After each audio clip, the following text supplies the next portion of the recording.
12 pesan Nabi sebelum beliau meninggal yang terrangkum semuanya dalam khutbah wada. 12 pesan itu, yang pertama, sesungguhnya darah kalian, harta benda kalian adalah mulia. Kehormatan diri kalian tidak boleh ditumpahkan sampai kalian bertemu Allah Subhanahu wa taala. Dan darah kalian, harta kalian suci sebagaimana sucinya hari ini, yaitu hari Arafah, sebagaimana sucinya bulan ini, yaitu bulan Dzulhijjah, dan seperti sucinya negeri ini, yaitu tanah haram Mekah Al-Mukarramah dan sekitarnya. Poin pertama, pesan Nabi adalah tentang menjaga darah dan harta kaum muslimin. Tidak boleh ditumpahkan, tidak boleh diambil hartanya secara zalim, dan kehormatannya tidak boleh dilecehkan. Ini pesan Nabi sebelum meninggal. Jadi ini penting, darah umat Islam, harta umat Islam, dan kehormatan umat Islam tidak boleh sembarangan ditumpahkan, dirampas, bahkan dilecehkan. Yang kedua, barang siapa memegang amanah di antara kalian, maka hendaklah mengembalikan amanah itu kepada pemiliknya yang berhak. Urusan kedua adalah urusan amanah. Para bendahara, para pemimpin, para ketua, apapun sekarang yang hari ini diamanahkan kepada kita, maka itu dijaga. Jangan sampai dikhianati, dan jangan sampai kita tidak mengembalikan atau memberikan amanah kepada yang berhak.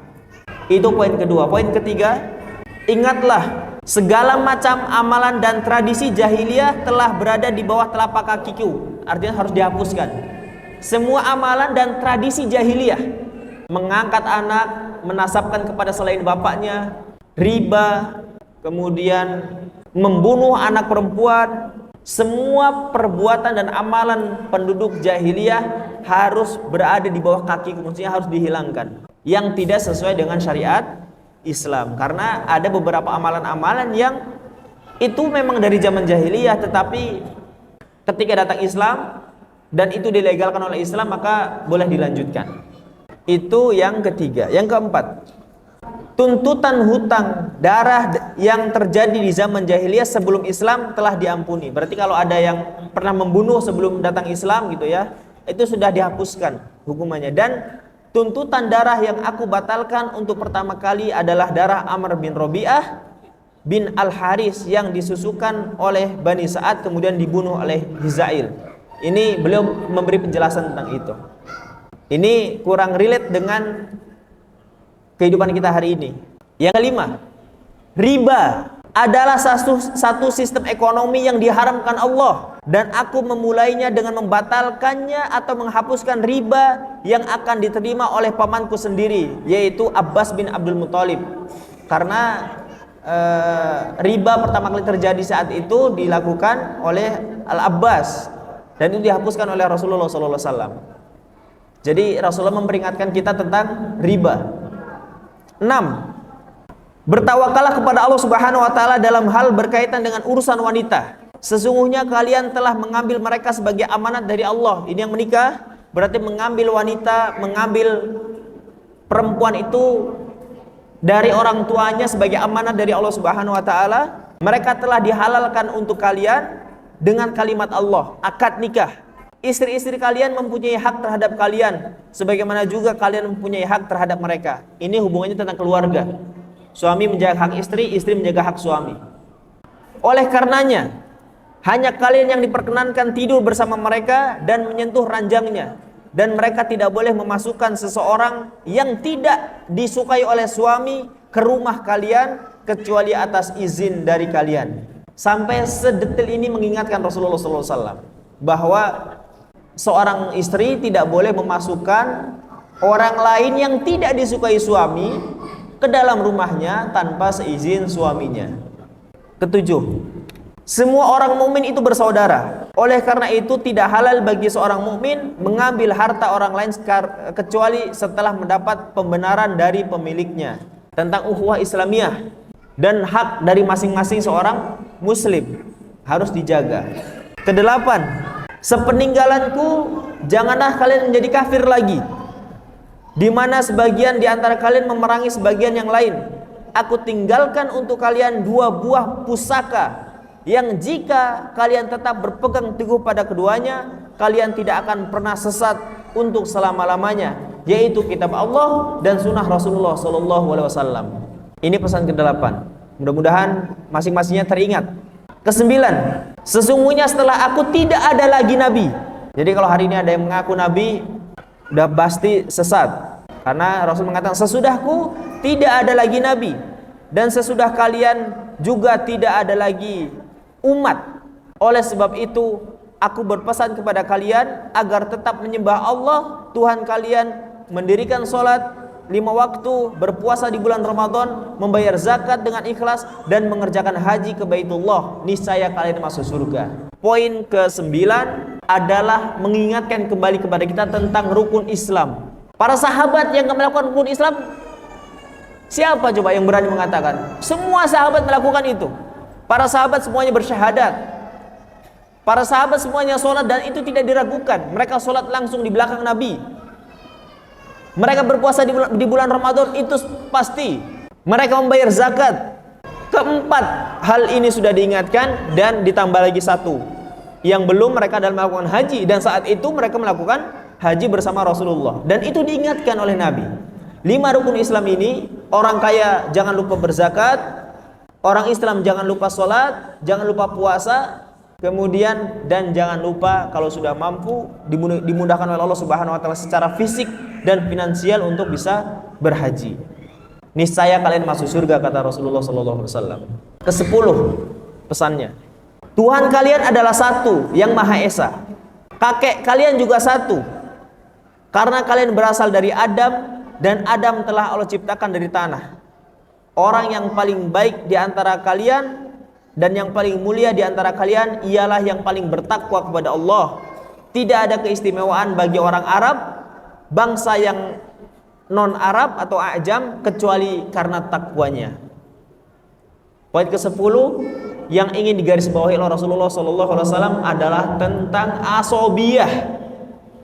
Jangan sampai kita menilai seseorang dari warna kulit, dari suku, walaupun dia salah karena suku kita, karena sekampung dengan kita, karena satu ras dengan kita, kita tolong. Sedangkan yang tidak sesuku, seras, sedaerah, kita nggak mau menolong mereka padahal sama-sama muslim. Rasulullah mengingatkan itu jauh-jauh hari, bahwa asal kita adalah dari Nabi Adam, tidak ada yang mampu membuat kita lebih mulia daripada yang lain, daripada manusia yang lain, daripada suku yang lain, daripada bangsa lain, kecuali karena takwa kepada Allah Subhanahu wa taala. Itu yang ke-10. 11. Allah telah menentukan dan menetapkan hak penerima pusaka bagi keluarga yang meninggal dunia, ahli waris maksudnya.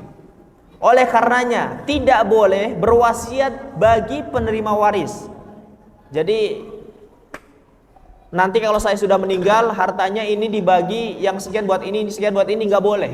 Kalau mau dibagi ketika masih hidup boleh, tapi kalau sudah meninggal, yang berlaku adalah ilmu waris.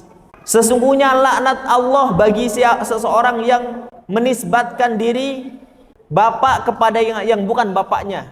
Ini bahaya ya, menasabkan kepada yang selain bapaknya, karena mungkin punya malu, punya bapak yang jahat, yang ahli maksiat, atau mungkin gak tanggung jawab.